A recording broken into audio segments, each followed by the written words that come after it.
오늘은 비정연파 교류에 대해서 배워볼 건데 우선 비정연파가 뭘까요? 정연파가 여러 가지 원인으로 인해서 일그러진 파형을 말해요. 그래서 비정연파 교류는 다음과 같은 식으로 표현이 되는데 이 식을 한번 분석해 봅시다.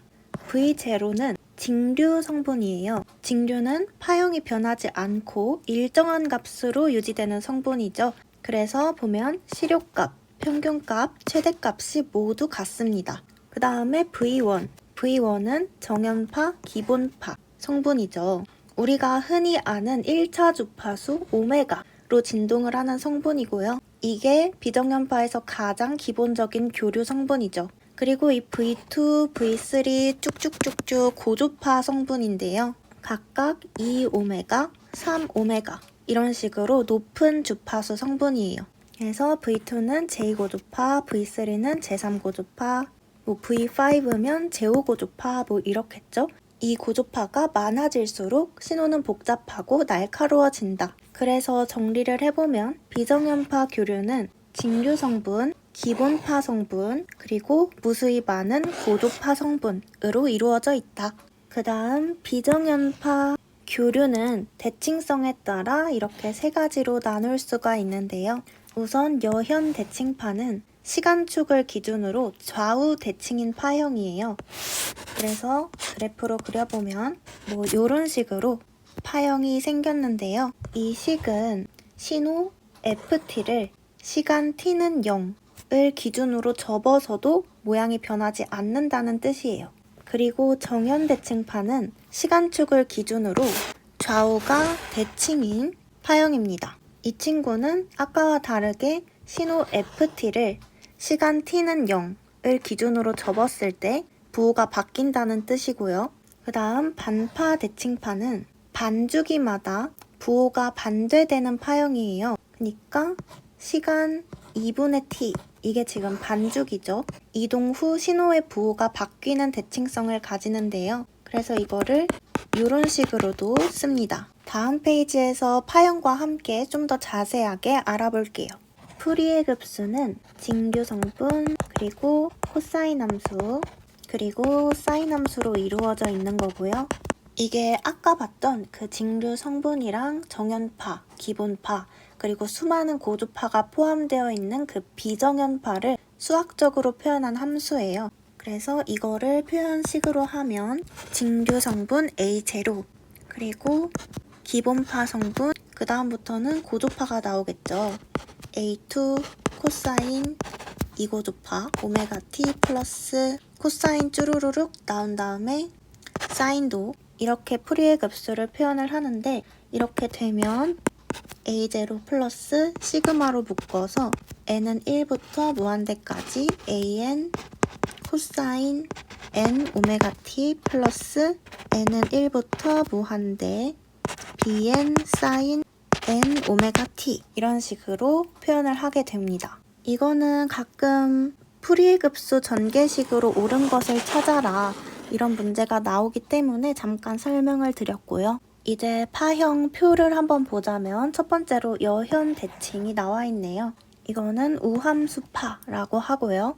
Y축, 시간축을 기준으로 좌우가 대칭인 신호예요. 그래서 시간 t일 때랑 마이너스 t일 때가 같은 값을 가지게 되고요. 성분은 직류 성분이랑 코사인항 이게 포함이 되고 여현 대칭에서는 직류 성분을 포함하고 있다는 게 중요한데 저는 여현 대칭, 직류 성분, 코사인 성분 해서 여직코로 외웠거든요. 여직코가 뭐죠? 여자 직장인 코디죠. 저도 아침마다 매일 고민이 되는 것 같은데 아무튼 여직코. 그리고 정현대칭은 기함수파라고 하고 정현대칭은 원점을 기준으로 대칭적이고 부호가 반대예요. 그래서 사인 성분만 존재를 하고 이거는 어떻게 외울까요? 전 그냥 외웠는데 그냥 앞글자를 따서 정사라고 외워볼게요. 이게 정사가 사극 같은 데 보면 19금 이런 것도 있던데 그런 거 있잖아요. 임금이 정사를 보살핀다. 저희는 이런 의미로 고급지게 외워보도록 합시다. 그리고 반파 대칭은 아까도 했지만 반주기, 2분의 t마다 부호가 반대로 바뀌는 신호죠. 이 반파 대칭에서 중요한 거는 이렇게 반파가 다 들어가면 무조건 홀수 차항만 나온다는 거. 이게 중요해요. 반파는 홀수 차항만 나온다. 그리고 이 반파 대칭의 예시로는 삼각파와 톱니파가 있습니다. 그래서 주기적으로 상하가 반전되는 신호죠. 반파 여형 대칭은 반파가 들어가니까 홀수고, 반파 여현 대칭은 홀수항의 코사인 성분만 존재하는 신호예요. 신호가 반주기마다 대칭적이고 부호 변화가 없습니다. 반파 정현 대칭은 홀수항의 사인 성분만 존재하는 신호고, 이것도 마찬가지로 신호가 반주기마다 대칭적이면서 부호가 반대죠. 그래서 여기서 제일 중요한 건 뭐였다? 여현 대칭파와 정현 대칭파는 홀수항과 짝수항이 모두 존재하지만 반파 대칭파는 무조건 홀수항 고조파만 존재한다. 그리고 이 홀수를 기수라고도 한답니다. 그래서 이런 거는 문제에 어떻게 나오냐면 문제에서 삼각파가 그려져 있을 수도 있고 구형파가 그려져 있을 수도 있고, 그랬을 때 기수파만 포함한다. 그러면은 홀수항 포함한다는 거죠. 아니면 우수파만 포함한다. 짝수 얘기하는 거죠. 이런 식으로 객관식으로 고르는 문제가 자주 나오고, 아니면은 아까 전에 했던 이 식 있죠. 그래서 반파 대칭일 때 식 고르는 문제, 이런 식으로 문제가 출제가 됩니다. 그리고 한 가지 더 알아뒀으면 좋겠는 게, 가끔 문제에서 상회전이 기본파에 대해서 같은 방향인 고조파 또는 반대 방향인 고조파가 뭐냐, 이런 식으로 문제에서 물어볼 때가 있어요. 같은 방향일 때 공식은 3n 플러스 1이고요. 반대 방향일 때는 3n 마이너스 1이에요. 그래서 같은 방향일 때 여기 1 넣어보면 이제 4고조파, 2 넣었을 때는 7고조파, 3 넣었을 때는 10고조파 이렇게 쭉 있을 거예요. 그러면 이제 문제에서 1번에 3고조파, 2번에 4고조파 이런 식으로 나온다고요. 그럼 같은 방향일 때는 이 2번 4고조파를 골라주시면 되겠죠. 아까는 저희가 비정연파가 포함된 순식값 표현을 배웠었는데, 이번에는 비정연파의 시료값 크기 계산하는 방법을 배울 거예요. 식은 매우 간단하죠. 아까 저희가 V0 뭐라고 했죠? 직류 성분의 시료값이죠. 그리고 V1은 기본파, 정연파의 시료값이고, 그리고 이 나머지들은 고조파의 시료값이에요.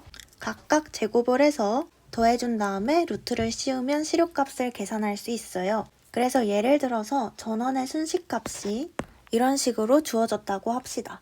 그러면 이거의 시료값 크기는 어떻게 계산할까요? V는 일단 이 직류분 3제곱 해주고, 이거는 시료값이었기 때문에 여기서 나온 10루트2는 최대값이죠. 그렇기 때문에 저희는 시료값을 대입을 해줘야 되니까 이 최대값에서 루트 2로 나눈 10을 써줍니다. 그래서 10의 제곱 해주면 되고, 그 다음에 5루트 2도 마찬가지로 최대값이니까 루트 2로 나눠서 5를 제곱해서 넣어주고, 그 다음에 여기에 루트를 씌워주면 11.6V가 나오는데, 이게 바로 이 순식값의 시료값이 됩니다. 그 다음에 외형률은 일그러짐의 정도를 나타내는 값이죠. 그래서 고조파 성분의 비율을 퍼센트로 표시를 하는데, 외형률 공식은 분모에는 기본파 성분의 시료값이 들어가고요. 분자에는 고조파 성분의 시료값 합이 들어갑니다. 그래서 분모에는 V1만 있고 나머지는 전부 분자에, 지금 이게 이 공식이랑 비슷하죠? V1만 아래 있는 거예요.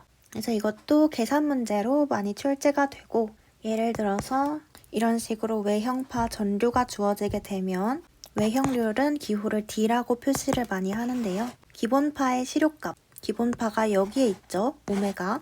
그래서 30 그대로 쓰고, 사실 이 30에 루트 2 나눠서 써줘야 되는데, 생각을 해보면 분모에도 얘네들을 써줄 거기 때문에 귀찮지 않으신 분들은 루트 2분의 30 하고, 여기서 루트 2분의 10의 제곱 플러스 루트 2분의 5의 제곱하고 루트 이렇게 하셔도 되고, 아니면은 그냥 30분의 10의 제곱, 여기 10이죠? 그리고 5의 제곱 해서 루트 씌워서 구하셔도 동일한 답이 나옵니다. 오늘 마지막으로 고주파에서의 임피던스 변환을 한번 볼게요. 우선 RL 직렬 회로. RL 직렬 회로는 저항 R이랑 인덕터 L이 직렬로 연결된 회로죠. 이때 고주파가 주파수를 변화시키면 각 고주파에서 임피던스가 달라지게 되는데요. 공식을 보면 기본파 Z1, 이 임피던스는 R 플러스 J 오메가 L이에요. 완전 기본 공식이죠. 근데 이제 제2고주파에서는 고주파의 주파수가 기본파의 2배가 되니까 여기 임피던스에서 오메가가 2오메가로 변경이 되는 거죠. 제3고주파도 마찬가지로 주파수가 기본파의 3배가 됩니다. 그래서 3오메가가 되는 거예요. 그래서 고주파의 차수가 증가할수록 J오메가 L 성분이 커지게 되고 주파수가 높은 고주파일수록 임피던스가 더 커지겠죠. RC 직렬 회로는 저항 R이랑 커패시터 C가 직렬로 연결된 회로죠. 이것도 마찬가지로 기본파에서는 Z1은 R-JωC분의 1이었고요. 제2고주파, 주파수가 기본파의 2배가 되니까 분모에 오메가가 아닌 2오메가가 포함이 되고 제3고주파는 마찬가지로 3오메가가 포함이 되는 거죠. 그래서 여기서는 주파수가 증가할수록 오메가 C분의 1 값이 작아지기 때문에 고주파 차수가 높아질수록 커패시터에 의한 임피던스가 감소한다. 그래서 만약에 R은 8옴 그리고 오메가 C분의 1은 12옴으로 주어져 있다면 여기서 제2고주파에 대한 임피던스를 구하고 싶으면 어떻게 해야 될까요? 그러면 Z2는 2고주파니까 그냥 써준 거고요. R 플러스 J2 오메가 C분의 1 이거는 이거랑 같은 거죠. 2고주파여서 2 써준 거고요. 여기서 R은 8옴이니까 8 써주고 J에다가 2 그대로 써주고 그 다음에 이 오메가 C분의 1이 주어진 거죠. 12라고. 그러면 얘에서 약분하면 6이고 그러면 8-J6옴이 되겠네요. 제2고주파에 대한 임피던스가. 그럼 만약에 이거의 크기를 구하려면 8제곱 플러스 6제곱에 루트 씌워서 10옴 이렇게도 구할 수가 있겠죠. 오늘은 여기까지입니다.